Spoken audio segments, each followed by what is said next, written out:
I told you you can't trust these. Now Puffy done keep Tupac, man. 50 Cent went on stage last year and said this. Maybe I said that Puffy because he got Tupac. You know, and I know, that everyone believes that Diddy was involved in both these shootings and had a direct involvement in your brother's death. That is what the streets have said for 27 years.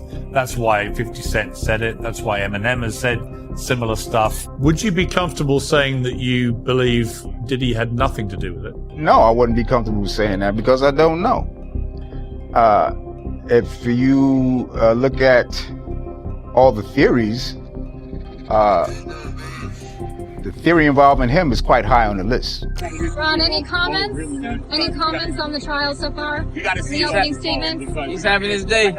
He's having his day? He's having his day. We trust the justice system.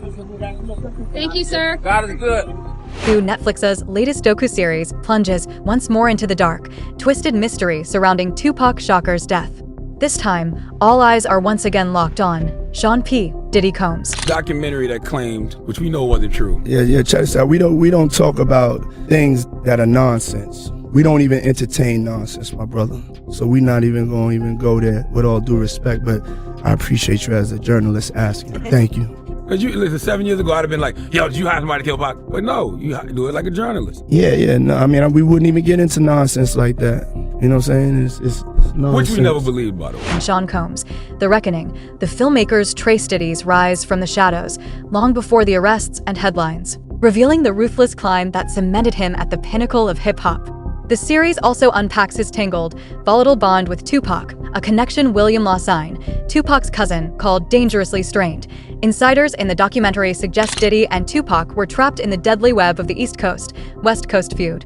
Some even allege Diddy played a role in several violent encounters targeting Tupac, culminating in the fateful night in Las Vegas in 1996, when everything changed forever. We heard from the former president of Bad Boy, Kirk Burroughs, who alleged during this time, Diddy had him hiring a whole bunch of people and getting cars to drive to Las Vegas. And he is now very curious into why Diddy wanted to do this. And he said, in his opinion, he now believes that Diddy was behind taking out Tupac. William didn't hold anything back.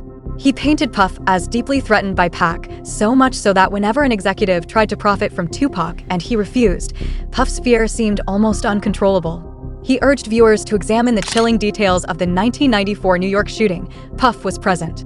Pac was shot right under your watch, William pressed. The burning question: who knew Tupac was arriving?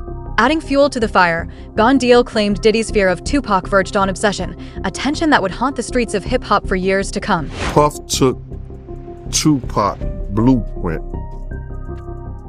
and changed Biggs and Bad Boy in image. I get around, talked about how fly you was, how many girls you mess with, how many cars you drive, how much money you got, what you willing to do. He took his image. Pac was the first one on the scene wearing Versace shirts. He went and got the same Versace shirts Pac had. Which, all right, some dudes would do that. You would never catch me wearing something that somebody else got. He was knocking down all the women that he thought Pac was knocking down. And what I mean is having sex with them. Why would you want to have sex with women you know for sure a dude that was once cool with you was dealing with?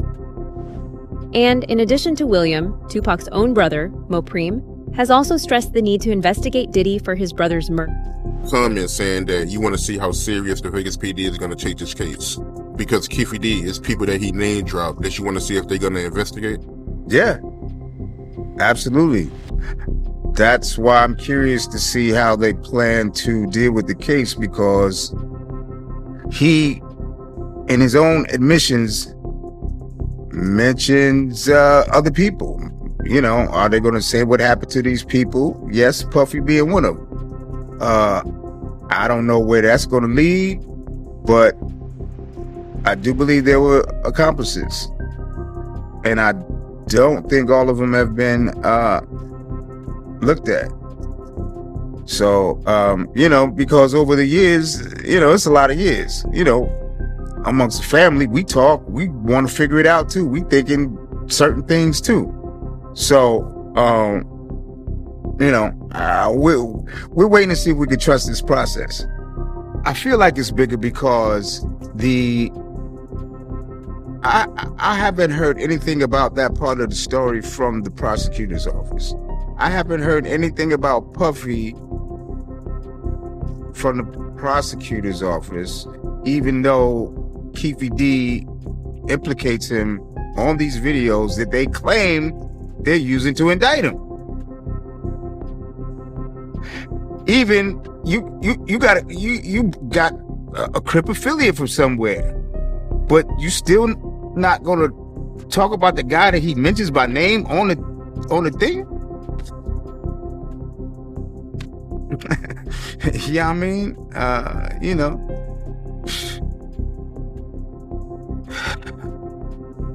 it's exhausting.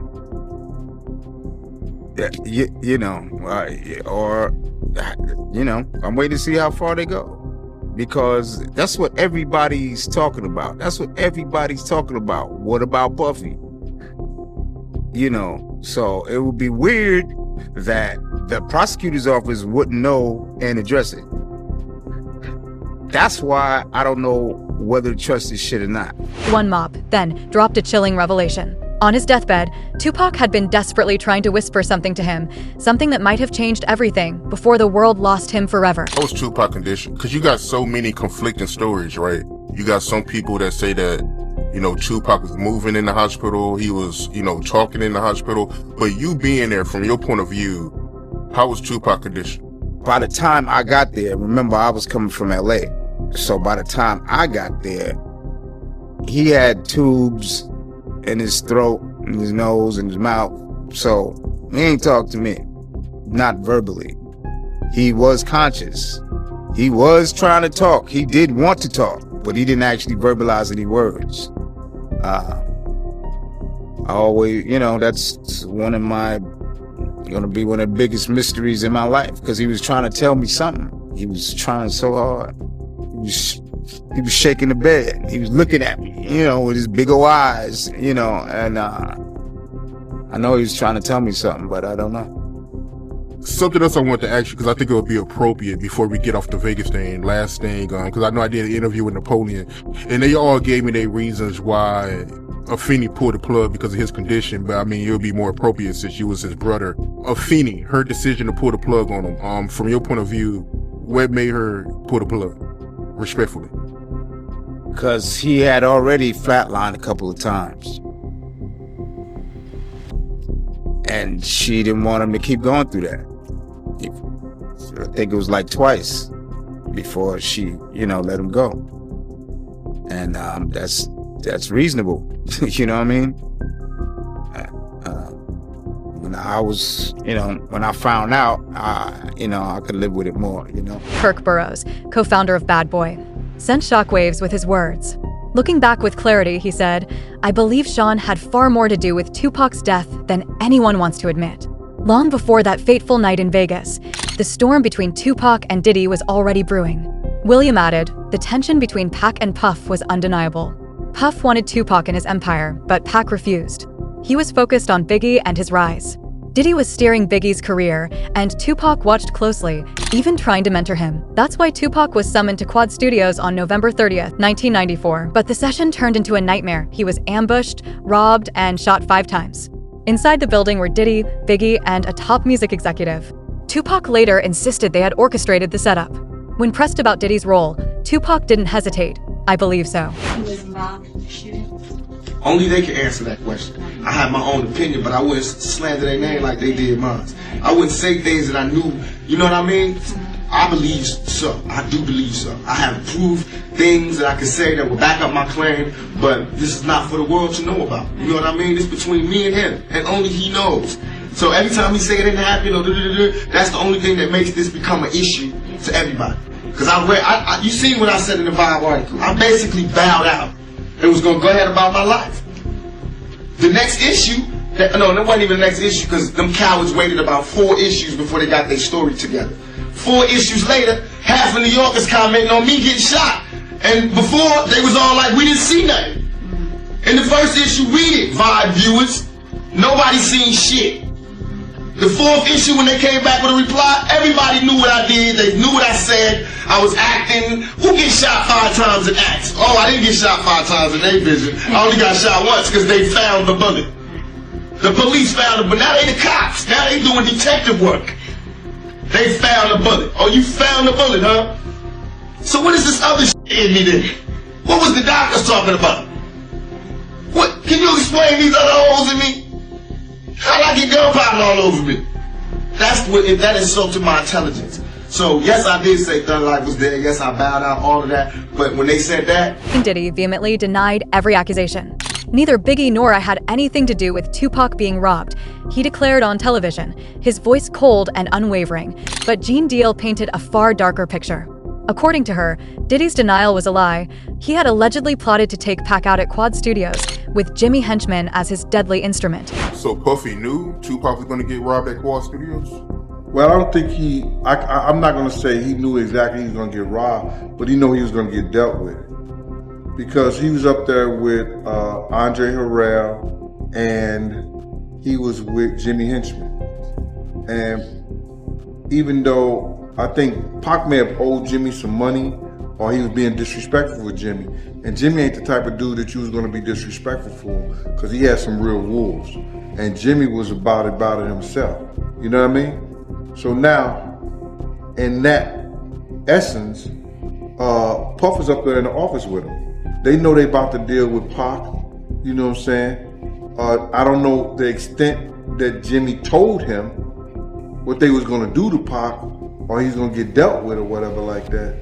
But I know Puff had a whiff of what was going on. Years later, in 2011, a man named Dexter Isaac admitted he was one of the shooters that night. He claimed he acted on orders from Jimmy Henchman, the music executive who was at the studio with Diddy and Biggie. Was on it. So you know that. He had another bracelet that was like a bicycle chain and with charms on it, right? Could I say that? All right, he had the diamond chain on with the chain with diamonds at each length going through it. Right, he had a big stone on the diamond ring and the smaller stone, one for $35,000 and the one for $20,000. All right, so even Stretch that did this shit, I took his bracelet too, and changed it and put his name, my man's name on it, and took off the name on it. So motherfuckers claiming that this. Even so hold on, homie. Claimed that he was Tupac's stepdaddy, wrote me and wanted me to have my people meet him and give him back the chain and shit, talking about some redemption shit. You know, them niggas ain't had it, man. So hold on, hey Dex. So that day that happened, November 30th, 1994, it wasn't just Tupac and Freddie Nichols. Stretch was with them too. Stretch was with them too. Yeah, Stretch set the whole shit up. He was in cahoots. He was giving us play-by-play where they was at. On their way there, he was in communication with Jimmy and shit. You know, Jimmy promised them two big eggs and shit. Wow. So he sold Pac out for a quarter brick, basically. Basically. Yeah. And Killboy too. Wow. Yeah. Jimmy Henchman, however, vehemently denied that he was involved at all. I remember the first time I went to your office, there was a big frame picture, photograph on one of your walls, and it had Tupac on it wearing a Henchman Entertainment t-shirt. Now, a few years ago, there was a guy named Dexter Isaac that came forward who claimed that you were connected to the Tupac shooting. Do you have anything to say about that? No, 100%. I've never ducked from answering any Tupac questions, which I could understand if I don't know how Quad Studio morphed into, like I was in Vegas and was part of the shooters that actually ended in his demise. Let me say, me and Tupac were friends. And me and him were friends. I had nothing against Tupac. I liked him. He was younger than me. I'm sure that he looked up to me. There's many moments that me and Pac had that were very intimate, where he talked to me about things that he was afraid of, or things that he loved to do, and all of those kind of things. Here it is, you have a prosecutor, and you have a guy who's in jail for life.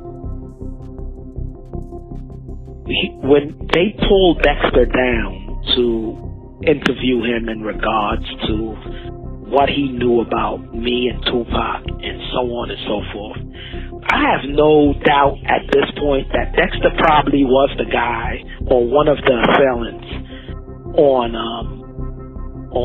Tupac.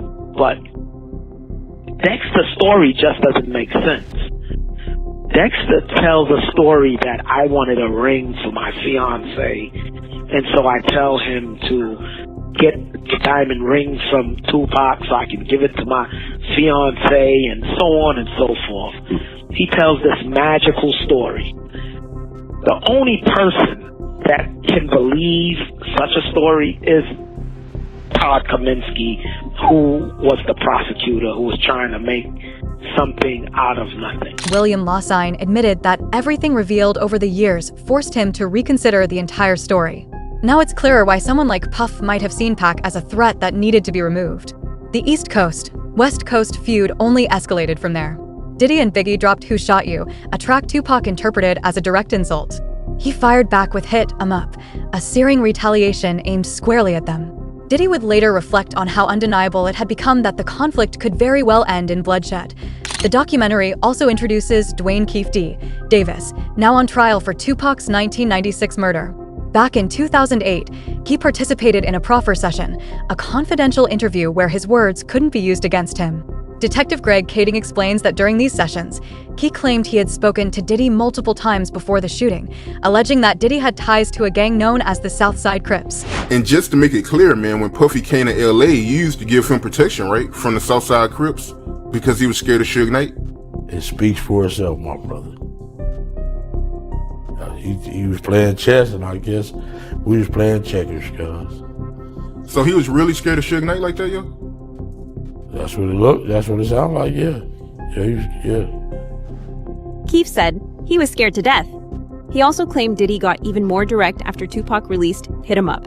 Keefe stated, he's like, "Man, I would get rid of them dudes. It's going to be a problem." Keefe told police Diddy promised a $1 million bounty for both men. You've actually said there was a story about a hit. Right. Can you talk about that? Yeah, so there's, Keefe D claims that there is this ongoing conversation. It happens on 3 different occasions. But most specifically when he and Puffy are at this place called Greenblatt's Deli on Sunset. And they're there, things have spiraled out of control. Puffy's really concerned about, the welfare of his safety. And he tells Keefe D, man, I just need you to take care of this situation with Suge and Tupac. It's out of control. Tupac's on vinyl talking about killing all of our kids when they grow up. And, it's just become this really serious conflict. And he says, I just need you to take care of him. And Keefe D's like, that's no problem. That's what we do. And so an agreement was made, according to Keefe D, for an amount of money. And they kind of just let it go at that point in time. But of course, Keefe D knows in the back of his mind, this is what Puffy wants done. And they all end up out in Las Vegas. Suge's out there. Before you say that, there's a couple things I want to talk about for Vegas. So when you say that Keefe got offered an amount of money, according to him, was there a dollar amount? Yeah, so there was a dollar amount. But I think that, the nuances of this conversation are that, like, now I'll give you $1 million, whatever it takes. It's like exaggerated speech. But of course, when we interview Keefe D, he's like, yeah, that's the agreement amount was $1 million. So according to Keefe, he's claiming that Puffy offered him $1 million to kill Suge? or Tupac? Both or of both. them. Yeah, both their names came up. And according to Keefe D, he says, Tupac's put himself on the list by all the talking that he was doing. But it was really about Suge, because it was Suge's muscle that Puffy was afraid of. In addition to this, he has also long been rumored to have been involved in Biggie's murder. He alleged that Diddy paid him $1 million to try to take out Tupac and Suge Knight. Investigators early on already zeroed in on Keefe D because he is the uncle of Orlando Anderson, who was the main suspect in Tupac's unaliving. During this time, they believe that Keefe D was also in Vegas, and this is things that we have heard him say over the years in his multiple interviews, and one reason why he's on trial for the unaliving of Tupac. But then investigators really started to get curious when they found out that Keefe D was at the Peterson Museum the night that Biggie was unalived. Back in 1997, at the height of this investigation, police actually raided Keefe D's house for gang activity, and they seized one of the vehicles that were at his house because it matched the Chevy Impala description of the person who drove away after Biggie was unalived. Keefe D was a shot caller for the Southside Crips and the uncle of Orlando Anderson. It was determined that Keefe D had been in Las Vegas along with his nephew, Orlando, the night Tupac was shot. Additionally, Keefe D's name had come up in the original Biggie investigation when it was discovered that he was at the party at the Peterson and he had access to a Chevy Impala. After Tupac was shot, there was rumors on the street that Bad Boy Records owed the Southside Crips $1 million. After seizing Keefe D's vehicle and raiding his house for gang activity, this is when investigators would first try to question Keefe D if he had any involvement in Biggie's unaliving. And at this point in time, he really didn't talk, and he told them that they were barking up the wrong tree. Kirk Burroughs also revealed eerie details from the night Tupac was ambushed, how the group had split into separate cars heading to the Mike Tyson fight, a move that now seemed suspicious in hindsight. Keefe even claimed that Diddy called him after the shooting, gloating about getting paid, though Key maintains the money never materialized. Diddy continues to deny every accusation, including any involvement in Tupac's death.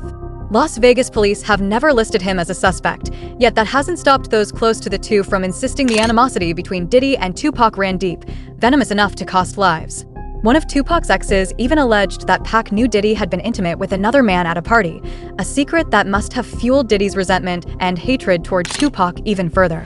That's a similar story to what I heard from somebody that I know is not, I know she's not lying because she had no reason to lie. First, she told me she saw somebody doing something to him, and she walked in and she thought, he didn't. He never said nothing. He didn't even acknowledge her. So she's thinking she's under the radar. Next thing, she's hanging out in Miami. And, she comes back and says she don't know what happened. And she woke up. And so, What did she say she saw? Someone giving him head. That's as far as I'll go. And then you can do the math. Were they famous? Did she say they were famous? Oh, no, they wasn't famous. They was an assistant working with her. Yeah. So. An assistant. I want to guess, but I'm not. She didn't tell me who no, it's not somebody that you would know. It was somebody that, she came there. She worked doing photography and, some type of media work where they shot ads and things like that. They were there to work, and she walked in the wrong bathroom and caught the wrong thing. Oh, wow. So, she got drugged. It probably was some videotapes made to tell her to shut the hell up and don't repeat what she saw. However, Tupac's death is not the only one that has been thrust into the limelight as a result of this documentary. People are now raising questions about Diddy's relationship with Biggie and whether it really was what Diddy made it out to be. The people closest to him say that isn't the case.